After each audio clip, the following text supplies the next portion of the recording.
I never thought the man who kissed me under the glow of fluorescent lights would also be the one to destroy me. And yet, that night in the lab, when my body trembled with a truth I couldn't deny, I realized Adrian had written me into a tragedy I never auditioned for. New York smelled of rain and iron that night, a storm swelling over the Hudson as though the sky itself carried my secret. My name is Ethan, and up until 6 months ago, I was just another underpaid assistant working late shifts at a government-funded research facility. Nothing extraordinary, nothing dramatic, just endless rows of white walls, pipettes, and a loneliness I had grown accustomed to. Then Adrian walked in, and every thought, every heartbeat began to orbit around him. He was brilliant, too brilliant for the room, the kind of man who could command silence without ever asking for it. His presence was intoxicating. His words slid into my veins like heat, and when he smiled at me, God, I felt chosen. It started innocently. A touch lingering too long when he adjusted my hand on the microscope, the brush of his sleeve against mine, the way his voice dropped softer when he said my name. I told myself I was imagining it. But then came the kiss. It happened late one evening, when the others had gone and the lab lights hummed low. I spilled a beaker, cursed under my breath, and he was suddenly there too close. The air between us thickened, like gravity had tilted the whole world in our direction. He cupped my jaw, studied me like I was both an equation and its solution, and then he kissed me. Firm, desperate, like he had been holding back for far too long. I should have known better. I should have seen the shadows behind his eyes. Because weeks later, after the warmth of his body had become my only refuge, after I had learned the taste of his laughter against my lips, I woke to find needles, cold restraints, and his voice reading numbers as if my body were just data. "It's for the project," he said, his tone clinical, almost detached, but his hand shook when he wrote the results. He wouldn't meet my eyes. The project, the one whispered about in corridors, hidden behind locked doors and coded files.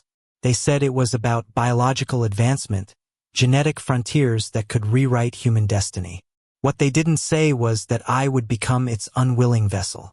And now here I am, sitting in the wreckage of his choices, one hand pressed against the swell of my stomach, knowing life grows inside May's life, our life. A child conceived in shadows, born out of both love and betrayal. The night I confronted him is burned into me like a scar. "You used me?" I whispered, my voice raw from holding back sobs. His jaw clenched. "Ethan, it wasn't supposed to be you. I didn't want this." "Didn't want what? Me? Or the fact that I trusted you?"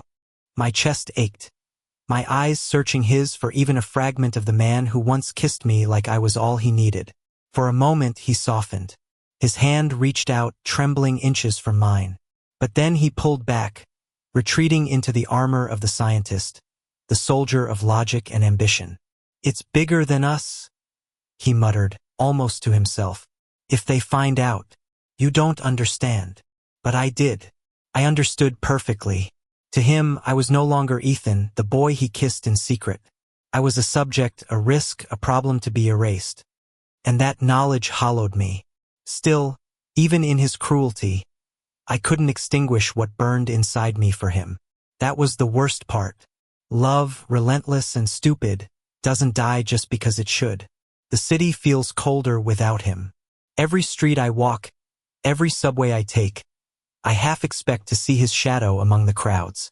And sometimes, when sleep finally drags me under, I dream of his arms around me, his whisper against my skin, the gentleness he buried under lies. I wake up clutching empty sheets, hating myself for missing him, for still loving him, for carrying his child like a brand carved into my soul. And yet, maybe that child is proof of something more. Proof that even in betrayal, something beautiful can be born. Proof that love, even twisted, broken love, leaves behind more than pain.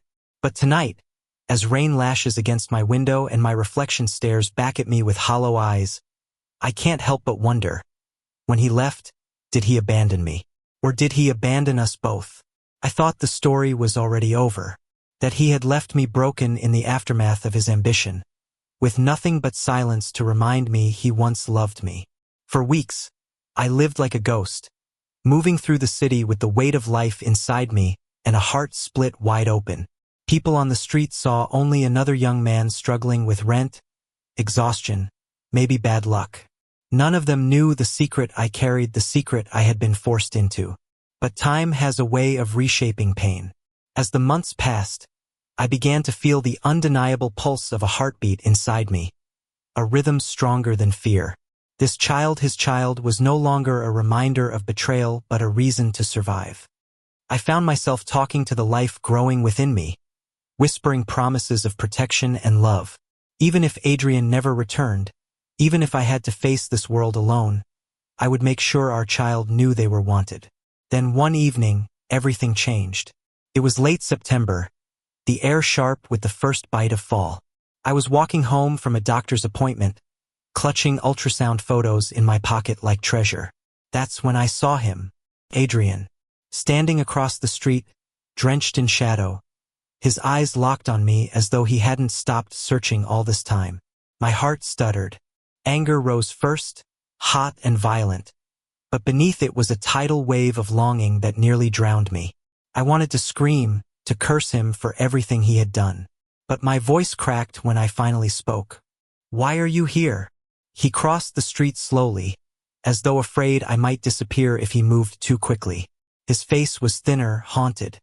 There was no lab coat, no mask of authority, only a man stripped raw by regret. "Because I never stopped loving you," he said, his voice breaking. "Because I made the worst mistake of my life when I let them convince me you were safer without me. Ethan, I was a coward. I thought leaving you would protect you from them.